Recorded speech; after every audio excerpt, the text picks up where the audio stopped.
Buenas tardes a las diputadas y diputados presentes en esta sesión. Al presidente de la mesa directiva, al terminar mi exposición, le entregaré la iniciativa que solicitamos se inscriba en la Gaceta Parlamentaria y en el Diario de los Debates para su publicación y revisión. Le agradezco al Grupo Parlamentario de Movimiento Ciudadano, a la bancada ciudadana, la posibilidad de inscribir una iniciativa que al mismo tiempo es la postura con la que nosotros estamos asistiendo a la discusión que tiene pendiente este Poder Legislativo, esta Cámara de Diputados en particular, sobre el tema de salario mínimo. Nosotros lo que decimos con respecto al salario mínimo es una cosa muy básica. Es inconcebible, inadmisible e increíble que en México la pobreza sea un asunto institucionalizado, que al mismo tiempo que el Coneval dice que la línea de bienestar equivale a 87 pesos diarios, hablando de lo que se publicó el año pasado, el salario mínimo el año pasado era de 70 pesos con 10 centavos.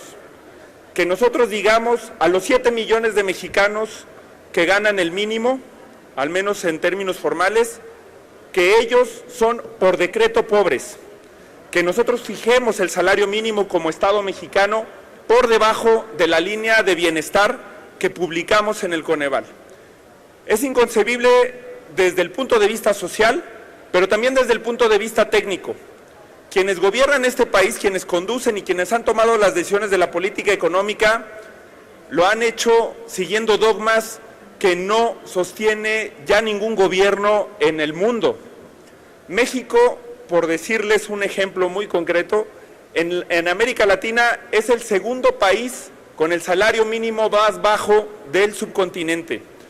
Nos comparamos con Haití y eso no tiene sentido porque en los últimos años México ha sido el país con mayor productividad en América Latina, solo después de Chile. No solamente tenemos un salario mínimo 10 veces inferior al de Estados Unidos o Canadá, que son nuestros socios comerciales. El salario mínimo en México es de la tercera parte, por ejemplo, que el de Chile. El salario mínimo en México es el 15% del Producto Interno Bruto per cápita que tiene este país, mientras que en países como Brasil o Chile es del 30%. El salario mínimo en México no alcanza para salir de la pobreza. Eso es lo que no puede seguir permitiendo la Comisión Nacional de Salarios Mínimos. Nosotros estamos planteando que en la Comisión Nacional de Salarios Mínimos, para fijar el salario, se tome en cuenta los criterios que ya hay en el Coneval para la evaluación de la pobreza. Que el salario mínimo en México se fijara en estos momentos en la cantidad de 87 pesos, que le alcanzara a la gente para salir de la pobreza. No puede ser que por un asunto de dogma que ha quedado evidenciado en discusiones económicas que no se sostiene, sigamos viviendo en un país en el que la pobreza se da por decreto. Esta es una propuesta que no es de Movimiento Ciudadano ni de los diputados de Movimiento Ciudadano.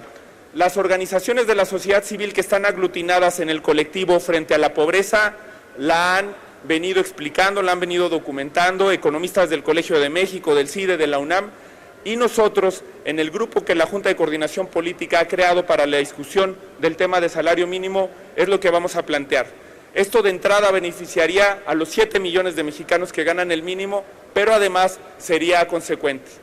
Sobra decir que en 1976, medidos a pesos de hoy, el salario mínimo era 3 veces más grande que el que es actualmente. En el 76, quien ganaba el mínimo ganaba más de 200 pesos diarios. Hoy quien gana el mínimo gana 70 pesos diarios.